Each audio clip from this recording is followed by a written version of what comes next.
예배 가운데도 하나님께서 우리와 함께 하시는 줄로 믿습니다. 여러분들이 기대하고 소망하는 그것보다 더 큰 은혜 부어주시는 하나님의 따뜻한 사랑 마음 가득 담아가는 복된 예배 될 수 있기를 주님의 이름으로 축원드립니다. 오늘 본문은요, 우리에게 익숙한 본문이죠. 그리고 언제나 그림을 그려보아도 참 귀한 장면이다, 이렇게 생각이 듭니다. 오늘 나사로의 집에서 예수님께서 잔치를 맞이하고 있습니다. 복음을 전하시면서 예수님께서 세상에 계실 때 머리 둘 곳이 없을 정도로 이곳저곳에서 핍박을 받으시고 사람들이 돌로 치려 하는 것들을 피해가면서 말씀을 전하시는 어려운 형편이었습니다. 어디에서나 다 환영을 받았던 것은 아니죠.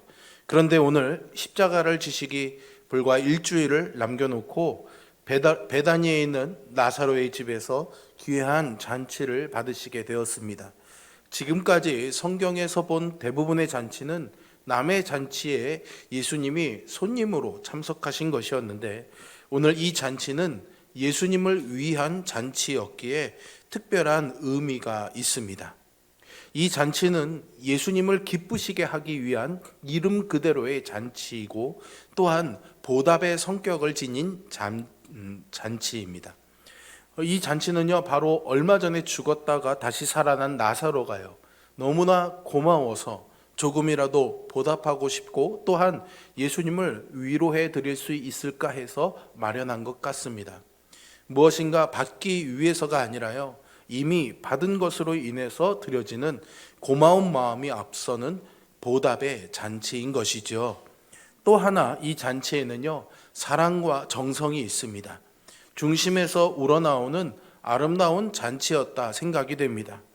잔치가 잔치되기 위해서는 좋은 음식과 좋은 장소도 있어야겠지만 저는 무엇보다도 가장 중요한 것이 손님이라고 생각이 됩니다. 손님 없는 잔치는 아무리 좋은 집, 좋은 음식이 준비되었다 하더라도 헛된 일이겠죠. 귀한 손님이어야 함은 필수적일 것입니다.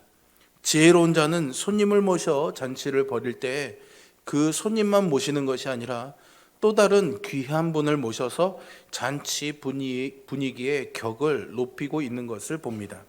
아주 중요한 일이라는 생각이 드는데요, 잔치가 어떤 수준의 잔치이냐 하는 것은 그 집에 오는 손님의 격에 따라서 정해지기 마련입니다. 손님의 수준이 높아야 주인의 격이 올라가고 잔치가 잔치되는 것으로, 손님이 시원치 않으면요, 아무리 부잣집의 좋은 잔치라고 할지라도 형편없는 잔치가 되고 말 것입니다. 오늘 이 잔치는 만왕의 왕 되신 예수님이 주빈이심으로 격 높은 잔치임은 두말할 것도 없고요, 마르다와 마리아가 사랑과 정성을 듬뿍 담아들인 훌륭한 잔치입니다. 또한 이 잔치에는요, 잔치하는 마음의 중심 목적이 중요하다고 생각이 됩니다. 예를 들면 잔치를 베풀어서요, 무언가 요구하는 것이 있다면 소위 뇌물성이 있고 정치성이 있는 잔치라면 순수한 동기가 아니므로 이상한 성격의 잔치가 되고 말겠지요. 잔치는 감사하고 보답하는 마음으로 정성이 가득한 잔치만이 잔치다운 잔치다라고 생각이 됩니다. 오늘 이 잔치는 이미 말한 대로 최고의 격을 갖춘 모임입니다. 귀한 손님인 예수님이 계시고 거기에다가 죽었다가 살아난 나사로라는 아주 기쁜 이야기가 담겨져 있고요, 또 마르다와 마리아가 나름대로 정성을 기울인 잔치이죠. 마리아의 오빠 나사로가 주님께서 사랑하시는 사람이었다라고 이 앞장인 11장에서 기록되어 있는데요, 이런 표현을 통해서 볼 때 예수님과 이 나사로 가족의 사이는 아주 오랫동안 각별한 친분이 있는 사이였음을 알 수가 있습니다. 실제로 예수님은요, 예루살렘을 오가실 때마다 그 예루살렘 근처에 있는 이 베다니 마을을 꼭 거쳐가셨고, 마리아는 특별히 주님께서 오실 때마다 주님의 말씀에 귀를 기울였던 여인이죠. 그런데 오늘따라 주님께서 자신이 당해야 될 고난에 대해서 하셨던 말씀이 자꾸만 떠오릅니다. 어쩌면 다시는 예루살렘에 가신 주님을 볼 수 없다라는 그런 육감이라고 해야 될까요? 그런 마음의 불안함들이 자꾸만 생겨나는 거죠. 죽었던 오빠가 다시 살아났는데 이제 그를 살려내신 주님께서 죽을지도 모른다라는 마음에 가슴이 아프고 시려집니다. 적어도 자신이 알기로는 주님이 죽음 앞에서 돌아서거나 도망칠 뿐이 아님을 잘 알고 있었기 때문이죠. 이렇게 떠나보내고 나면 다시는 주님을 배울 수 없다라는 생각에 그녀는 어떻게 하면 내가 이 주님께 잘할 수 있을 것인가, 무엇을 해드려야 할까, 이런 생각뿐이었습니다. 이와 달리 주님의 제자들도 주님의 순환에 대한 말씀을 들었지만 그 말씀을 그들은 전혀 마음에 담지 않았습니다. 말씀을 이해하지 못해서가 아니라요, 어쩌면 죽으신다는 그 주님의 말이 듣기 싫었기 때문이었겠죠. 오늘이 지나고 내일 한 걸음만 더 나아가면 이제 예루살렘입니다. 이대로 예루살렘에 입성만 하면 사람들이 그를 반겨맞고 주님이 왕이 되실 거라는 그들의 희망이 있었던 거죠. 그러면 자신들도 한 자리 차지하게 될 것이라는 그런 헛된 희망에 사로잡혀 있었던 것입니다. 기대와 흥분으로 채워진 그들의 저녁 식사는 이런 기쁨으로 가득 차 있는 잔치자리였습니다. 웃고 떠드는 소리가 한창일 때 이 잔치의 흥이 단박에 깨어져 버립니다. 말없이 방으로 들어온 마리아가 값비싼 향유인 나들을 주님 발에 붓고 닦아드렸기 때문이죠. 잔치를 즐기고 있던 이들의 눈에 눈물을 흘리며 자신의 머리카락으로 주님의 발을 닦아드리는 그녀의 모습이 청승맞기만 했을 것입니다. 그녀의 행위에 사람들이 어찌할 바를 몰라서 당황하기 시작하죠. 향유를 쏟아붓는 것도 그렇지만 여인이 주님의 몸에 손을 대는 것은 규례에 어긋나는 불온한 행위였기 때문입니다. 그러나 무엇보다 사람들이 놀란 이유는요, 깨어져 흘러내린 향유 때문이었습니다. 마리아의 이 극진한 대접은 마르다가 상다리가 휘어지게 차린 음식과는 차원이 다른 대접이었죠. 머리는 사람의 맨 위에 있는 소중한 부분입니다. 특히 이 이스라엘 여자들은 머리털을 마치 자신이 받을 영광의 면류관처럼 소중하게 생각하는 풍습까지 있었습니다. 그래서 머리를 자르지 않고 길게 길러 긴 머리를 자랑하듯이 간수하는 터였는데 그 머리로 발을 씻긴다는 것은 존경에 대한 최고의 표현이자 사랑의 고백이라고 할 수 있겠죠. 또 자신을 낮추는 겸손한 표현이라고 할 수도 있습니다. 예수님께서 마리아의 이 마음을 귀하게 보시고요, 소중하게 대접받으십니다. 만일에 향유만 묻고 머리털로 발을 씻기는 일이 없었다면 이 일은 그냥 일반 연애의 상황으로 넘어가고 말았을 것입니다. 그리 대단한 사건이 못 되었죠. 왜냐하면 향유라는 것이 비록 비싸기는 하지만 돈으로 가능한 일이지 않습니까? 그러니까 돈을 가진 사람이라면 누구나 할 수 있는 일이었습니다. 하지만 여러분, 머리털로 발을 씻긴다는 것은 돈의 문제가 아니라 전적인 자기 희생의 마음의 중심을 바치는 것이었기 때문에 이것은 다른 차원의 문제였던 거죠. 여기서 잠깐 이 마리아가 사용했던 향유에 대해서 잠깐 생각해 보겠습니다. 이 향유는요, 아주 귀한 향유였습니다. 나드향이라고 불렀는데요, 그 당시 유대 땅에서 나는 것이 아니라 히말라야 아시나요? 여러분, 히말라야, 높은 산이 있는 그 히말라야, 이스라엘에서 아주 멀리 있는 지역입니다. 히말라야에서 나는 그 풀을, 고산에 있는 풀을 뜯어다가 그것을 쪄서 꼭 찔러 짜야 아주 조금 나오는 기름이었다고 합니다. 그러니까 구하기도 귀했고 향이 아주 좋아서 비싼 값을 받았던 것이죠. 마리아가 준비한 것은 바로 이 순전한 나드 한 근이었습니다. 가룟 유다의 계산으로는요 300데나리온이라고 오늘 본문에서 밝히고 있습니다. 한 데나리온이요 그 당시에 노동자들의 하루 품삯이었다고 합니다.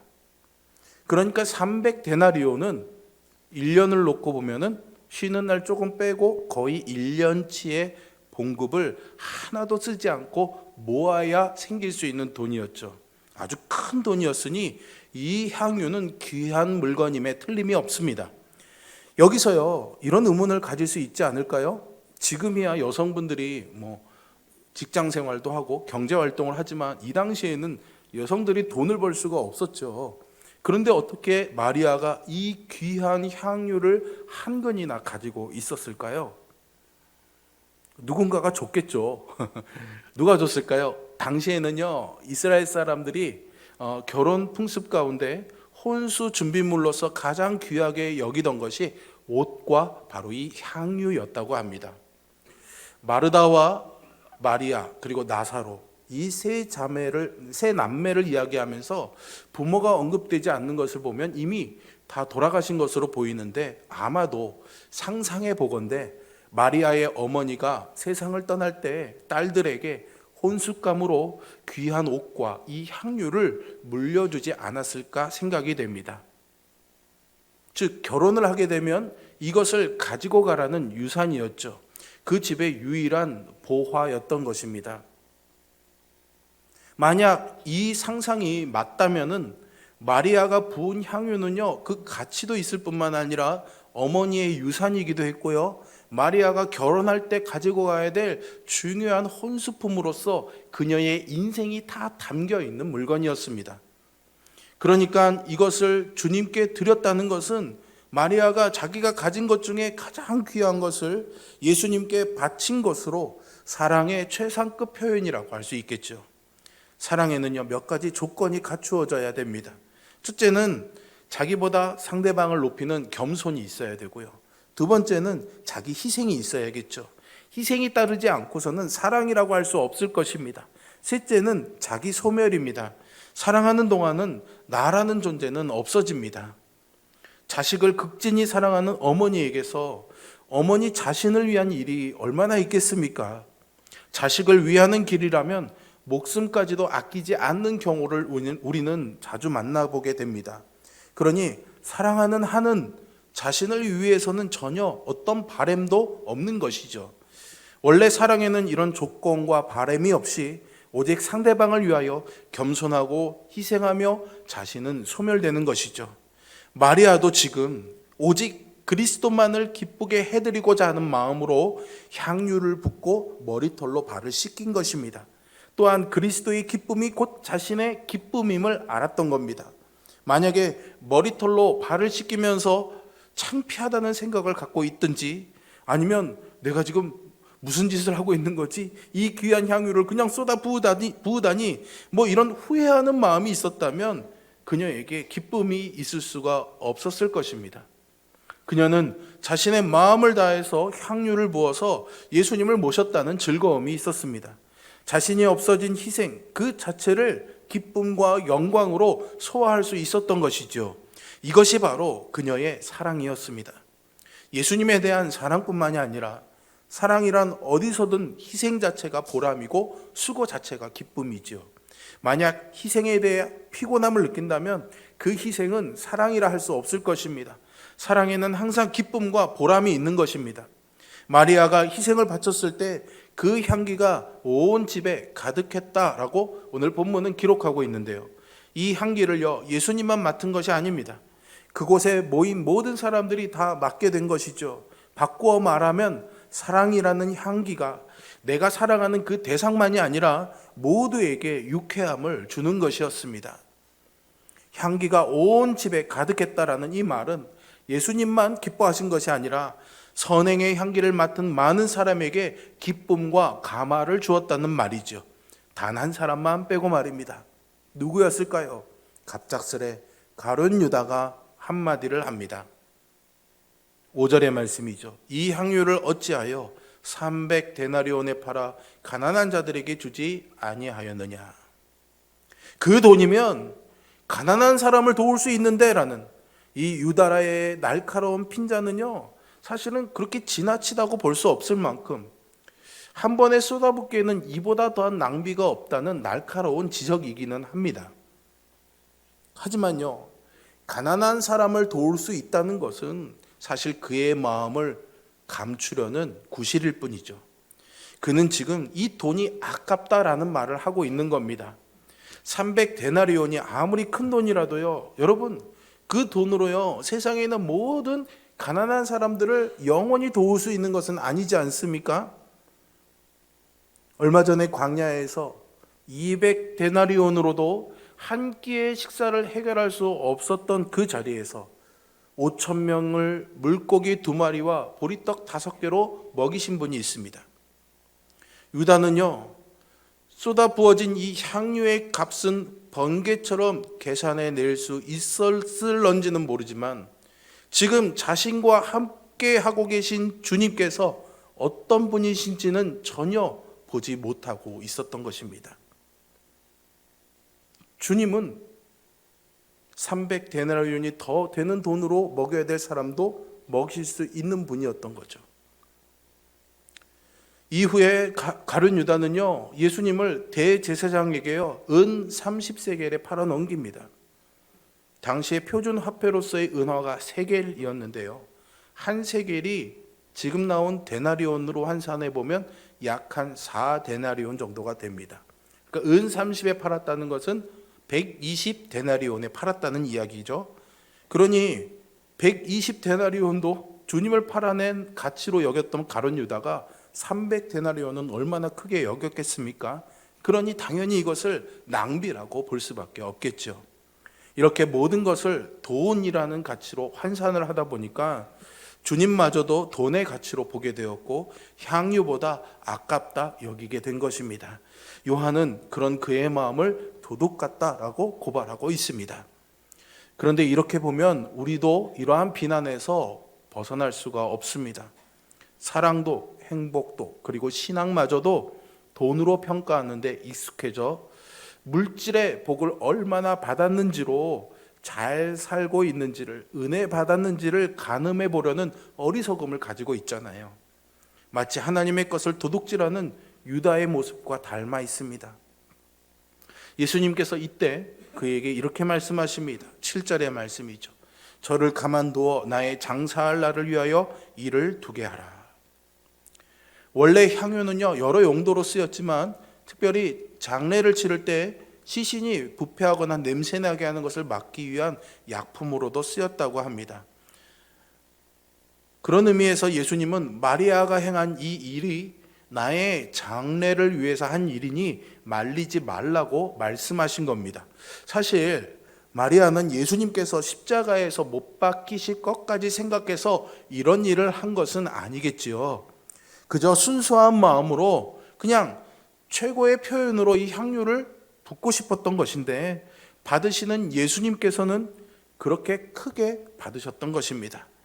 비록 작은 것이지만 정성을 다했을 때 생각밖의 결과가 우리에게 주어진다는 것을 깨닫게 됩니다. 항상 내가 생각한 만큼의 열매만 있는 것이 아니라요, 그것보다 더 큰 열매가 기다리고 있음을 우리는 알아야 됩니다. 물론 그 당시에 마리아로서는 예수님의 이 이야기가 무슨 말인지 이해가 되지 않았을 것입니다. 하지만 십자가에 돌아가시고 부활하신 다음에 그 향유가 바로 이 예수님의 장례를 준비한 것이라는 그 주님의 칭찬을 기억해내면서 그녀의 마음이 어땠을까요? 그녀는 전혀 그런 뜻은 아니었지만 예수님께서 자신의 그 향유를 크고 기쁘게 알아주셨다는 데에 대해서 아마도 그 고마움을 평생 잊지 못했을 것입니다. 우리들도 미련하고 지혜가 부족하지만 정성과 중심을 다해서 최선을 다한다면 반드시 좋은 결과를 얻게 된다는 것을 기억했으면 좋겠습니다. 세상 사람들의 판단에 의한 300데나리온의 가치가 아니라 주님께서 여겨주시는 그 가치로 여러분들의 희생과 섬김, 주님을 향한 사랑이 다시금 가치 매김되는 은혜가, 그리고 그것을 인해서 여러분들의 마음에 기쁨이 넘치는, 은혜가 넘치는 그런 가치가 있기를 주님의 이름으로 축원드립니다. 그런데 말입니다, 가룟 유다의 셈법은 달랐던 겁니다. 그의 관심은 오직 돈과 자신에게만 있었기 때문에 이 마리아의 행동을 비난한 것이죠. 향유를 팔아서 가난한 자에게 주었으면 하고 말하고는 있지만 사실은 그 돈에 대한 자기 욕심이 앞섰던 것입니다. 그래서 사도 요한은 그를 비판하기를, 이렇게 말하면 가난한 자들을 생각함이 아니요 저는 도적이라 돈꾀를 맞고 거기 넣는 것을 훔쳐가미러라, 이렇게 말하며 그를 도덕으로 단정하는 것입니다. 여러분, 사랑은요, 논리적이나 합리적으로 계산할 문제가 아닙니다. 그래서 사랑하면 낭비가 뒤따르기 마련이죠.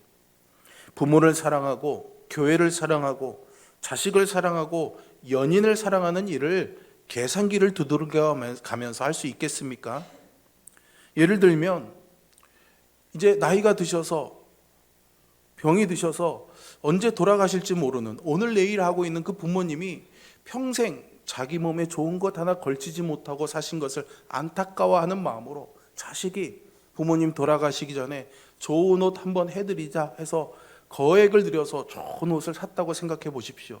사람들이 보기에는 아니 어쩌면 입어보지도 못할, 한번 입어보고 돌아가실지도 모르는 상황에서 그 큰 돈을 들여서 굳이 저런 옷을 사야 되냐 싶기도 하겠죠. 경제적으로 생각한다면 한 번도 못 입을 옷을 위해 돈을 쓴다는 것은 낭비일 것입니다. 그러나 자식된 도리와 사랑의 입장에서는 그렇지 않겠죠. 단 며칠을 입으시더라도, 아니 어쩌면 못 입고 그냥 부모님의 병상의 옆에 고이 접어놓을 수밖에 없다 할지라도 최선을 다해 사랑을 표현하고 성의를 다한 것으로 그 가치를 다했다라고 생각할 수 있을 것입니다. 이렇게 정성이란, 사랑이란 항상 낭비를 동반하고 있는 것이 아닐까요? 교회에 대한 정성도 마찬가지라는 생각이 듭니다. 교회를 위해 쓰는 시간, 교회를 위해서 사용되는 도구들에 우리가 낭비성이 뒤따른다는 것을 꼭 기억하십시오. 내 시간을 손해보는 것 같고 괜히 쓰는 물질 같아 보이지만 여러분, 그것은 결코 낭비되는 것이 아닙니다. 이와 같이 사랑 혹은 예물에는 마음을 드리는 것으로 경제적이다, 합리적이다라는 이 계산적으로만 판단할 수는 없는 문제입니다. 예수님의 일행들이 움직이는 데 필요한 여러 가지 비용을 책임지고 맡아 관리하는 가룟 유다는 너무도 이런 계산에 익숙해져 있다는 문제가 있었습니다. 사람이 살아가는데요, 돈 없이 살 수는 없지요. 교회 일을 하는데 돈을 계산해 보지 않고는 할 수 있는 일은 없습니다. 하지만 돈이 내 머릿속에 꽉 차 있어서 모든 것이 돈으로만 보인다면, 계산만 하게 된다면은 이것은 참 큰일이지 않겠습니까? 만사를요, 이렇게 돈으로 또 어떤 실익으로 계산하는 분들이 있습니다. 사람을 만나도 상대방이 입은 옷이 얼마짜리인지에 관심이 있고, 집을 방문해도 몇 평에 얼마짜리 집에 사는가에 정신이 가 있다면은 얼마나 무서운 일이겠습니까? 친구 사이에서도 밥 한번 사려고 할 때 이 돈이 내가 며칠 벌어야 얻을 수 있는 돈이라고 생각한다면 참 곤란하겠죠. 오늘 이 유다는요, 마리아가 향유를 붓는 모습을 보고 저것은 300데나리온이다 라고 정확하게 계산해내고 있습니다. 계산에 아주 능하다 보니 아까 말씀드린 것처럼 예수님을 팔면서도 은 30에 엄청난 과오를 저지르게 되죠. 여러분, 신앙은요, 보이지 않는 주님께 내 삶의 중심을 내어드리는 것입니다. 눈에 보이는 것들에 쉽게 마음을 빼앗기는 이들의 눈에는 마리아가 예수님께 쏟아부은 이 300데나리온의 향유는 낭비일 뿐입니다. 하지만 사랑 안에서는요, 마땅하고 당연한 일입니다. 오해는 하지 마십시오. 아무리 고상한 믿음, 사랑이라고 할지라도요, 돈이나 명예, 세상살이 같은 것 없이 살아갈 수는 없겠지요. 그런 것이 값어치나 효용성이 없으니까 다 버리자고 말씀드리는 것이 아닙니다. 오히려 사랑이 모든 것들의 가치를 뒤집어 버릴 만큼 소중하고 귀하다는 것을 말씀드리고 싶습니다. 그동안 가지고 싶고 부러워하고 또 없어서 또는 가질 수 없어서 괴로워했던 문제들을 떨쳐내지 못했던 신앙의 어려움은 황금 보기를 돌같이 하지 못해서가 아니라 사실은 황금보다 더 귀하신 주님을 보지 못했던 것, 주님을 더 사랑하지 못했던 것 때문이죠. 여러분, 성경을 한번 가만히 들여다보십시오. 하나님께서 우리를 위해 하신 일 중에 그 어느 것 하나 우리의 기대와 상식을 벗어나지 않는 것은 없습니다. 다 계산기로 뚫겨 보면 마이너스예요. 그럴 수 없다고 했던 상식적이지 않은 일들이 하나님께서 하신 일들이었습니다. 효용성을 중시하는 우리의 눈에 주님이 행하신 일들은 모두 낭비하는 것들 뿐이었습니다. 그 가장 큰 낭비가 바로 십자가 사건이죠. 주님께서 당신의 하나님으로서의 지위를 내놓으시고 인간으로 이 땅에 오셔서 십자가에서 흘리지 않아도 될 보혈의 피를 아낌없이 쏟아 부어주신 이 십자가 사건이야말로 가장 크고도 거룩한 낭비의 사건입니다. 하지만 그분의 아까워하지 않고 쏟아 부어주시는 이 낭비 때문에 우리는 구원을 얻습니다. 그러니 우리가 제 아무리 비싼 향유를 쏟아붓는다고 해도요, 예수님의 피를 한 방울도 남김없이 쏟아 부어주신 그 향기를 덮어낼 수는 없겠지요. 마리아가 쏟아부은 향유로 온 집안에 가득했던 향유의 짙은 내음은 주님의 발을 타고 바닥을 적시고 마당으로, 거리로, 그리고 말씀 앞에 서 있는 오늘 우리 마음까지 흘러오고 있습니다. 제자들의 오만함이나 부산함 때문만이 아니라 불길한 두려움도 향유의 이 향기 앞에서는 맥을 못 추고 사라진 것처럼 우리의 삶을 덮고 있는 죽음의 흔적들은 오직 그리스도로부터 흘러나오는 은혜에 잠겨야만 지워낼 수가 있는 것입니다. 주님으로 인해 우리는 세상에 찌들어 우리 몸에 배어버린 이 귀한 죽음의 냄새를 지워내고 모든 생명의 향을 전해주는 그리스도의 향기가 바라기를 간절히 소망합니다. 마리아의 옥합의 헌신이 짙은 절망과 두려움으로 사로잡히게 만드는 십자가로 향하는 이 길을 인류를 구원하시기 위해 쏟아부어 주시는 은혜의 마중물로 바꾸어 놓으신 것처럼 주님의 영광을 위해 우리도 낭비되는 삶을 기꺼이 살아낼 수 있기를 간절히 소망해 봅니다. 주님의 사랑이 먼저 채워져야겠죠.